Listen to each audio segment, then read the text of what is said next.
Pada kesempatan yang baik ini akan kami ceritakan seorang nabi hidup setelah Nabi Musa alaihi salam.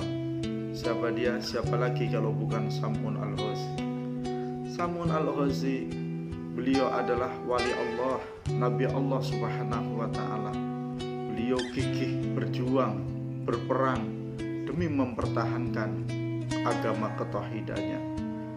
Banyak kaumul kafirin yang ingin membunuhnya, tapi tidak ada satupun yang mampu untuk menghabisinya.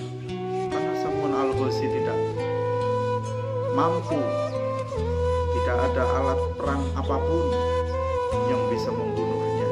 Satupun tidak akan bisa melukai tubuhnya Sam'un al-Ghazi. Sudah begitu banyak pasukan kaumul kafirin, tentara-tentara orang kafir, raja zalim pada waktu itu yang terbunuh di tangan beliau. Sam'un al-Ghazi diberikan keistimewaan oleh Allah Subhanahu wa ta'ala. Beliau diberikan senjata oleh Allah Subhanahu wa ta'ala yang berupa tulang rahang onta. Kalau beliau lapar, tulang tersebut mengeluarkan daging. Kalau beliau dahaga, tulang rahang tersebut mengeluarkan air. Atas izin Allah Subhanahu wa ta'ala, Sam'un al-Ghazi, beliau hidup sehat, kuat, kekar, bahkan ditakuti oleh orang kafir pada zamannya. Saudaraku yang dirahmati dan dimuliakan oleh Allah Subhanahu wa ta'ala, orang baik pasti banyak musuhnya. Ada orang baik, pasti ada yang tidak baik. Ini sudah sunatullah. Ada hidup, ada mati. Ada kaya, ada miskin. Sama halnya dengan ada orang baik, juga ada orang yang tak baik. Sam'un al-Ghazi ternyata banyak yang tidak menyukainya, terutama dari mereka orang-orang yang memang berseberangan dengan dirinya, khususnya di dalam amar ma'ruf nahi munkar.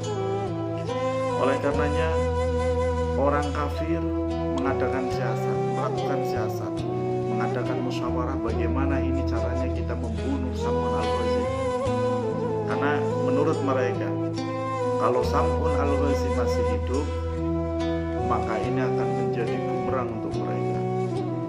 Kalau Sam'un al-Ghazi masih hidup, maka mereka tidak bisa leluasa untuk berbuat dolim semena-mena dengan masyarakatnya, dengan rakyatnya. Karena pada hukum tersebut, pada zaman tersebut, hukum itu tumpul, tajam ke bawah tapi tumpul ke atas. Inilah yang akan ditegakkan oleh Sam'un al-Ghazi, dan alhamdulillah berhasil. Sudah banyak ribuan orang-orang kafir meninggal di tangan beliau. Oleh karenanya orang kafir mengadakan musyawarah, berpikir, ini kalau Sam'un al-Ghazi dibiarkan hidup, maka kita yang akan mati. Sudah kita berjuang, sudah kita ketika berhadap-hadapan dengan dia tidak akan mungkin menang, tak dilawan, tapi akan membuat diri kita tidak bisa gerak dengan leluasa. Akhirnya musyawarahlah mereka bagaimana caranya untuk membunuh Sam'un al-Ghazi. Ada salah satu di antara mereka yang usul, ini saya usul, andai kata memang ini diterima, saya mau usul. Kemudian sang raja berkata, silakan, mau usul apa kamu? Begini sang raja yang zalim pada zaman kenabiannya Sam'un al-Ghazi. Sam'un itu kan punya istri, dan saya lihat istrinya tidak begitu soleha. Bagaimana kalau kita dekati istri si Sam'un, kemudian kita dikasih, kemudian kita kasih iming-iming yang berupa emas, bintang permata. Saya yakin istrinya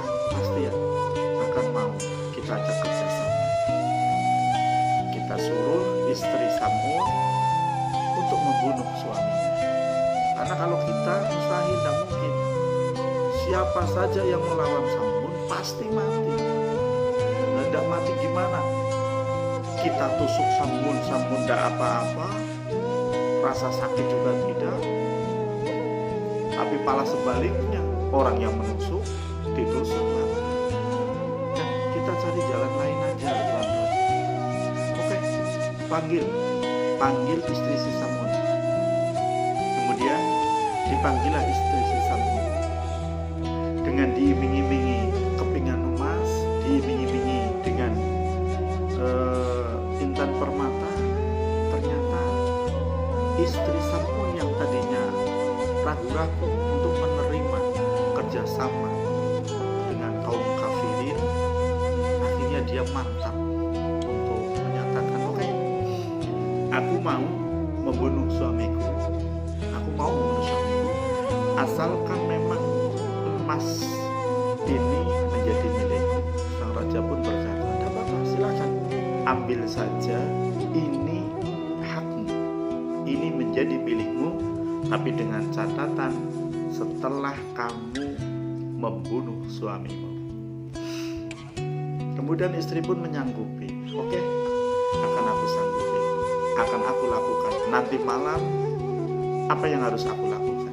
Kemudian sang raja pun mengatakan, ini ada tali, tolong ikatkan pada tubuh suamimu, biar nanti anak buahku, kalau sudah terikat, anak buahku yang nanti akan menangkap suamimu. Kamu tidak usah terlalu repot-repot, yang penting kamu tali saja, ikat saja tubuh suamimu dengan tali ini.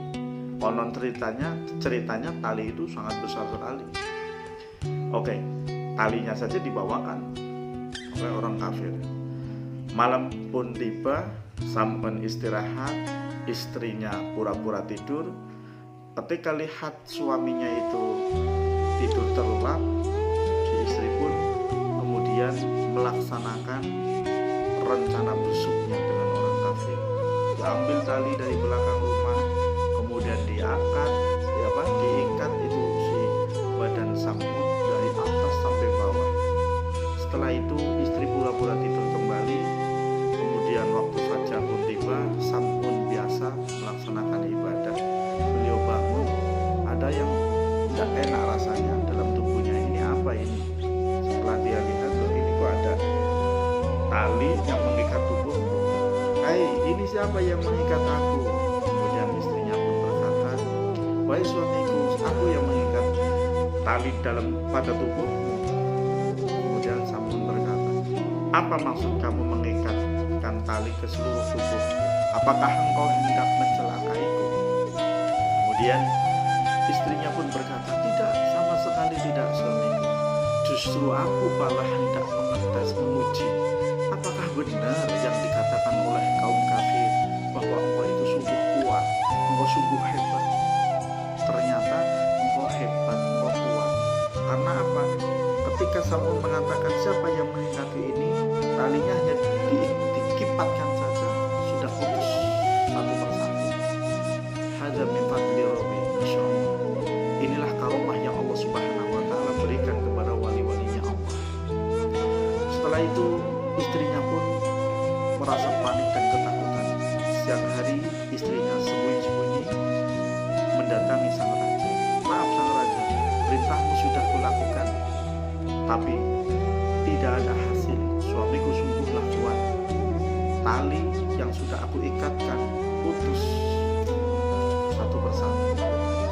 Sang raja pun berpikir, ini gimana ini? Kemudian ada usulan kalau sekarang ya menteri, dari menterinya Pak Presiden, Pak Raja, Tuan Raja, jangan pakai tali, coba diganti pakai besi, rantai besi. Raja pun mendiam, oh iya, pakai rantai besi. Kemudian malam pun mulai tiba. Rantai besi sudah dipersiapkan oleh orang kafir di samping rumah Samun. Samun kembali tidur, istrinya pun pura-pura seperti malam pertama tidur. Kemudian setelah itu melihat suaminya sudah tidur terlelap, kemudian dia bangun dari tempat tidurnya menuju ke samping rumah yang memang di situ sudah disiapkan rantai untuk mengikat suaminya. Diikat atas ke bawah. Kalau menurut hitungan sekarang tidak akan mungkin bisa lepas itu orang kalau gak kena ikat seperti itu. Tapi lagi-lagi usaha istrinya ini gagal. Sam'un pagi-pagi bangun, dia mengatakan, ini siapa yang mengikat aku? Kemarin pakai tali, sekarang pakai besi. Sebenarnya siapa yang mengikatkan aku dengan besi rantai ini? Ini tidaklah ada apa-apanya dengan diriku. Besi ini akan terputus dengan sendirinya atas izin Allah dengan tenagaku, dengan kekuatan. Memang benar kenyataan setelah beliau mengatakan demikian, besi rantai pun terputus. Orang Jawa ini paling cepat deret-deret. Lalu sang istri terkejut, istri pun panik, takut usahanya ketahuan. Sang suami pun mengatakan, apakah kau hendak mencelakaiku wahai istriku? Istrinya pun mengatakan, tidak suamiku, tidak sama sekali. Aku tidak sama sekali punya niat jahat padamu. Justru aku ingin mengetes dirimu. Apakah dirimu memang benar-benar kuat? Kalau kemarin aku tes dengan menggunakan tali biasa, sekarang menggunakan rantai. Ternyata memang dirimu kuat. Yang namanya wanita dia tidak kehabisan akal. Ya, wanita kalau ada maunya biasanya dia tidak kehabisan akal. Dia lihat membayangkan bahwa sang raja orang kafir itu sudah mempersiapkan emas dengan menggunakan peti, intan permata. Sungguh yang menggiurkan untuk nafsunya. Hingga dia berpikir, ini saya harus punya ide ini bagaimana caranya agar saya tahu, agar saya bisa membunuh suami. Ini para istri yang dirahmati Allah, janganlah ditiru istrinya si Sam'un ini. Janganlah ditiru hanya karena sebab kemewahan, hanya karena sebab kenikmatan yang sesaat. Istrinya Sam'un tega untuk membunuh suami, tega untuk menyalakai suaminya. Mudah-mudahan kalian semuanya tidaklah seperti itu. Oke, kita teruskan. Jadi dalam benak pikiran istri si Sam'un ini, bagaimana caranya aku bisa membunuh orang ini? Padahal itu suaminya, suami yang hidup bersamanya selama puluhan tahun, hanya karena hidup serba kekurangan, hanya karena hidup di bawah garis kemiskinan, tidak sabar. Padahal orang miskin itu malah orang sangat dicinta oleh Allah. Orang yang miskin itu malah Allah mencintainya, benar-benar mencintainya. Fuqara'uhum fid dunya, aghniya'uhum fil akhirah.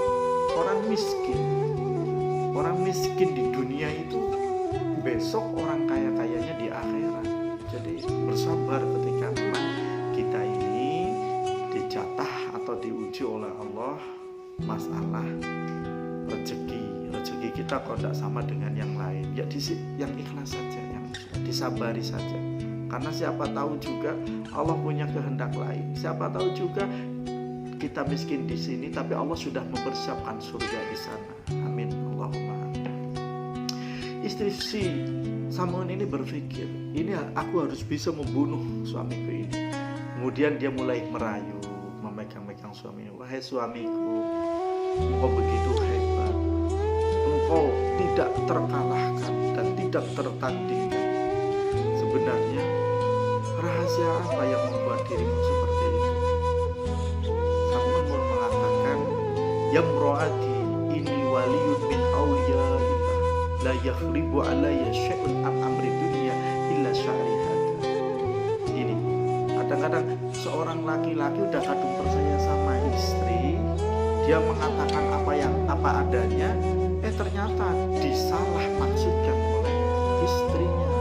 Ini istri yang tidak baik itu biasanya seperti itu. Kata Sam'un, ya mro'ati ini waliyun min awliyaillah, wahai istriku yang kucinta, suamimu ini, aku ini adalah kekasih Allah, wali dari wali-walinya Allah. La yaghlibu alayya amrun minat la yaghlibu alayya amrun min amri dunia. Maka tidak ada satupun sesuatu di dunia ini yang akan bisa mencelakai diriku, yang akan bisa menghilangkan kekuatanku, illa sya'ri hada, kecuali rambut. Nah, si Sam'un memberikan isyarat pada istrinya. Nah, harusnya seorang istri kan harusnya menutupi bagaimana caranya. Jangan sampai berarti kalau seperti itu diketahui oleh orang lain, justru malah dia sekongkol dengan orang kafir, sekongkol dengan musuhnya suaminya, bagaimana caranya membunuh, membinasakan sang suami hanya karena harta benda. Na'udzubillah min dzalik. Hanya karena intan permata, istri si Sam'un tidak meninggalkan suami.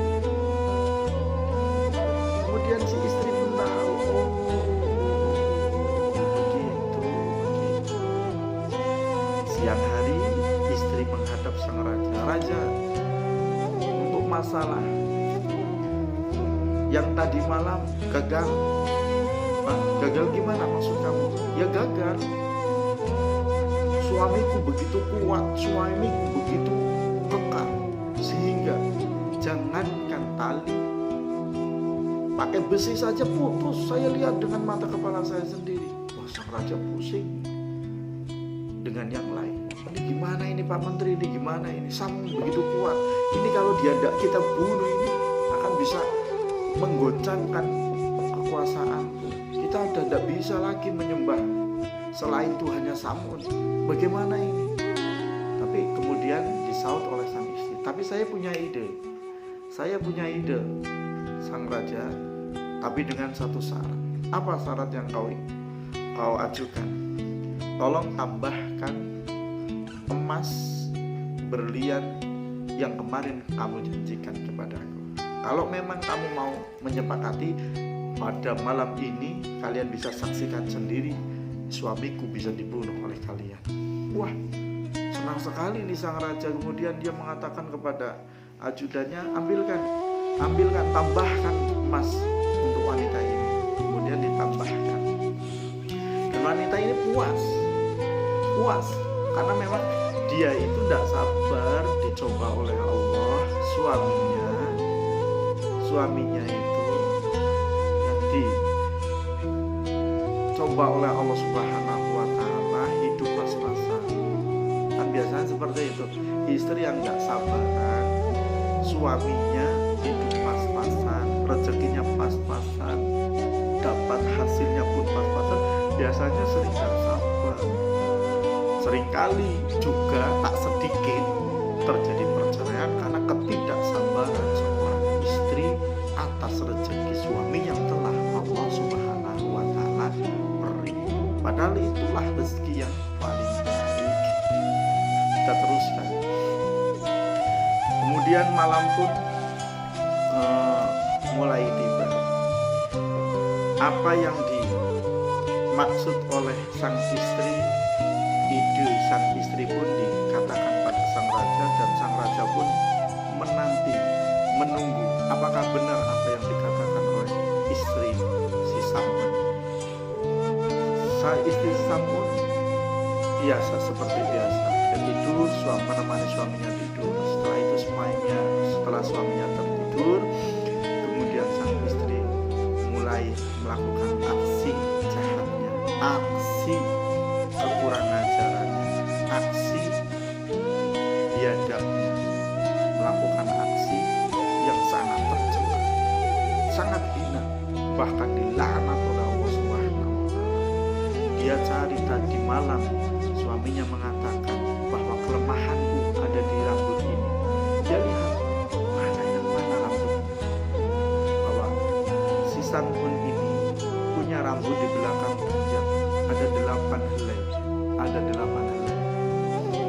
Dan ini dipotong oleh istrinya. Setelah dipotong, kemudian rambutnya ini dijatuhkan ke tanah. Ini awal daripada hilangnya kekuatan si Sam'un, Nabiullah Sam'un alaihi salam. Setelah itu kemudian suaminya ini, si Samun ini diikat oleh istrinya. Setelah diikat, kemudian dia panggil orang kafir yang memang sudah menanti dari tadi di luar rumah. Hai, kalian boleh masuk ke sini. Silakan, kalian boleh tangkap suamiku, boleh aniaya suamiku, boleh bunuh suami, silakan. Yang penting saya dapat harta. Ini wanita gila ini. Sebegitu jahatnya mengorbankan suaminya pada musuhnya. Setelah itu orang kafir masuk, kemudian menangkap Samun yang merasa masih punya kekuatan dan sama sekali tidak menduga bahwa rambut yang panjang ada 3 helai, ada 8 helai yang ada di belakang ini dipotong. Dia begitu percaya diri, jangan kamu sentuh aku, awas kamu. Tapi ternyata Samun sudah tidak berdaya, beliau lemas, sudah tidak bisa apa-apa. Samun hanya pasrah. Ternyata istrinya mengkhianati dirinya. Di bawah ini Samun tidak digendong, tidak digotong, diseret, diiring-iring oleh orang-orang kafir, dimasukkan ke suatu bangunan yang sangat besar. Di situ Samun ditaruh diikat di apa namanya itu tiang penyangga saka tersebut. Saka Sorong Jawa, Sorong. Setelah diikat, kemudian Samun dianiaya, dipukul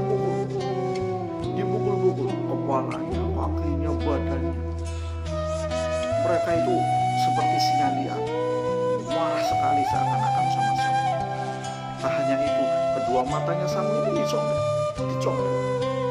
dicongkel pakai pisau, sehingga Samun alhamdulillah, masya Allah, beliau mengalami kebutaan. Tidak cukup dengan mencungkil kedua matanya, bibirnya pun dipotong, lidahnya pun dipotong, kedua telinganya pun dipotong, tak tanggung-tanggung tangannya dipotong, kakinya pun dipotong. Samun sudah tidak punya apa-apa. Yang tersisa hanya bagian-bagian tubuhnya saja. Telinganya sudah tidak ada, matanya sudah tidak ada, bibirnya sudah dipotong, tidak ada, lidahnya sudah tidak ada, tangan dan kakinya pun sudah tidak ada. Begitu tragisnya mereka menyiksa Samun. Begitu jahatnya mereka menyiksa Samun, menganiaya Samun, memutilasi Samun hidup-hidup. Di saat itu mereka merayakan dengan kesenangan mereka dansa-dansa, mereka joget-joget, memeriahkan kemenangan mereka atas teraniaya si Samun. Bisa kalian bayangkan, apakah kita mampu bisa seperti Samun? Setelah itu kemudian turunlah wahyu Allah Subhanahu wa ta'ala kepada Samun. Samun, apa yang kau minta dariku untuk mereka semua, Samun? Apa yang kau inginkan dariku untuk mereka semua, Samun? Kemudian Samun berkata, ya Allah, aku hanya minta tolong kembalikan kekuatanku seperti sedia kala. Tolong kembalikan kekuatanku seperti sedia kala, ya Allah. Aku terzalimi oleh mereka, aku disakiti oleh mereka. Mereka jahat padaku, ya Allah. Kemudian karena Allah Subhanahu wa ta'ala sendiri yang menawarkan dan si Samun walinya Allah yang memohon, maka dengan sekejap potongan-potongan tubuh Samun yang tadinya jatuh ke tanah menerap kembali, melekat kembali ke tempatnya masing-masing. Telinga kembali ke telinga, mata kembali ke mata, bibir kembali ke bibir, lisan kembali ke lisan, dan bahkan tangan dan kakinya pun secara serentak kembali ke tempatnya masing-masing. Sedangkan orang-orang kafir, raja-rajanya, sang raja beserta punggah-punggah beserta menteri-menterinya, mereka sedang asik berjoget, mereka sedang asik untuk merayakan kemenangan mereka atas kebinasaan si Samun. Tanpa mereka sadari, Samun sudah pulih seperti sedia kala, lengkap, tidak ada cacat satupun, tidak ada kurang satupun. Setelah itu, atas izin Allah, Samun diberikan kekuatan saka yang mengikat tubuhnya, dia gerakan sehingga saka tersebut patah. Ketika saka tersebut patah, otomatis bangunan itu pun goyang. Dan konon ceritanya saka itu adalah saka penyangga pokok atau utama. Ketika saka itu runtuh hancur, maka hancurlah apa yang ada di dalamnya, apa yang ada di atasnya. Benarlah apa adanya. Setelah sampun gerakan, kemudian sakanya hancur, atapnya pun roboh. Orang yang ada di situ mati semuanya, kecuali Sam'un. Inilah azab, balasan dari Allah Subhanahu wa Ta'ala terhadap nabi-nabinya Allah, wali-walinya Allah Subhanahu wa Ta'ala. Setelah itu kemudian Sam'un hidup dengan secara normal. Beliau berjanji dan bersumpah kepada Allah Subhanahu wa Ta'ala bahwa beliau akan melaksanakan ibadah yang khusyuk. Bahkan diceritakan Sam'un itu kalau malam tidak pernah tidur, dia gunakan untuk sholat, dia gunakan untuk munajat kepada Allah. Siangnya pun dia tidak makan, dia gunakan untuk puasa. Dan itu berangsur berlama selama 83 tahun lebih 4 bulan. Itu setara dengan 1000 bulan, sesuai dengan apa yang Allah Subhanahu wa Ta'ala firmankan dalam surat Al-Qadar. Lailatul Qadri khairum min alfi syahr. Kemudian kita teruskan. Kemudian setelah itu Sam'un al-Ghazi akhirnya meninggal dunia. Mendengar cerita itu, kemudian para sahabat, karena ini kan cerita si Sam'un al-Ghazi ini, sang Nabi Muhammad SAW menceritakan kepada para sahabat. Dulu ada Nabi Allah yang hidup di setelah zamannya Nabi Musa alaihissalam, namanya Sam'un al-Ghazi. Orangnya sabar, orangnya ikhlas, beliau itu ahli ibadah, ahli taat, beliau itu walinya Allah, tapi didolimi, disakiti oleh masyarakatnya, oleh kaum kafir, oleh raja pada waktu itu yang dolim. Seperti itu, Nabi bercerita seperti itu. Kemudian sahabat kemudian termenung dan memikirkan, begitu hebatnya. Di samping sahabat itu penasaran, para sahabat pun menangis bersedih. Sebegitunya walinya Allah untuk mempertahankan akidahnya, memperjuangkan amal ma'ruf nahi munkar. Setelah mendengar cerita dari sang Rasul Muhammad SAW, para sahabat kemudian timbul pertanyaan yang mereka tidak bisa untuk menahan. Kemudian mereka bertanya kepada sang Rasul, maaf sang Rasul, ada apa sahabat? Apakah engkau tahu pahala yang Allah berikan kepada Sam'un al-Ghazi yang karena perjuangannya hingga sampai beliau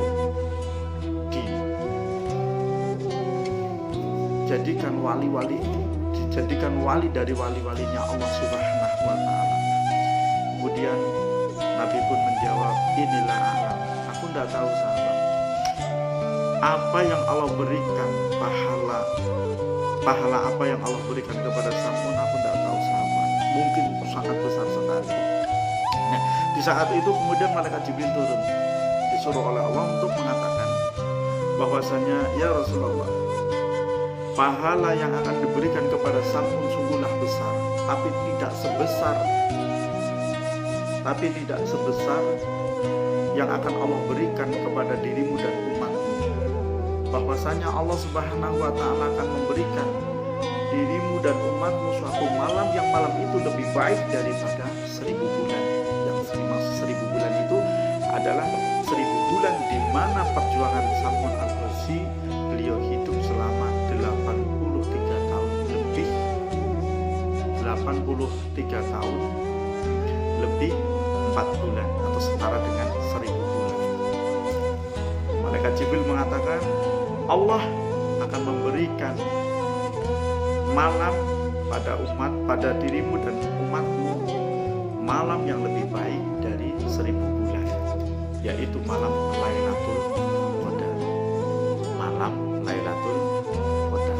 Oleh karenanya, saudaraku yang dirahmati Allah Subhanahu wa taala, mumpung kita ini masih berada di dalam bulan suci Ramadan, terlebih lagi kita di akhir 10 terakhir pada bulan suci Ramadan, mari kita jarah malam bulan suci Ramadan ini untuk mendapatkan malam Lailatul Qadar.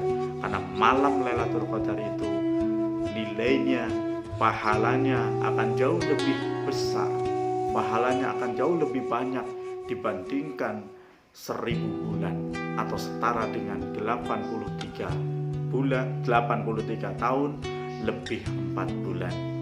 Bisa dipahami ya saudaraku? Oleh karenanya ya mari kita gunakan ya, kita manfaatkan malam-malam yang akhir ini untuk kita perbanyak beramal, beribadah, infak, sedekah. Kemudian jangan lupa tadarus Al-Quran, qiyamul lail. Qiyamul lail itu artinya kan menghidupkan malam. Tidak hanya harus sholat, tidak hanya sholat saja, baca Quran saja. Jenengan bisa baca tasbih, baca tahlil, baca tahmid, asalkan hidupkan ini malam-malam. Ini kan hanya tinggal beberapa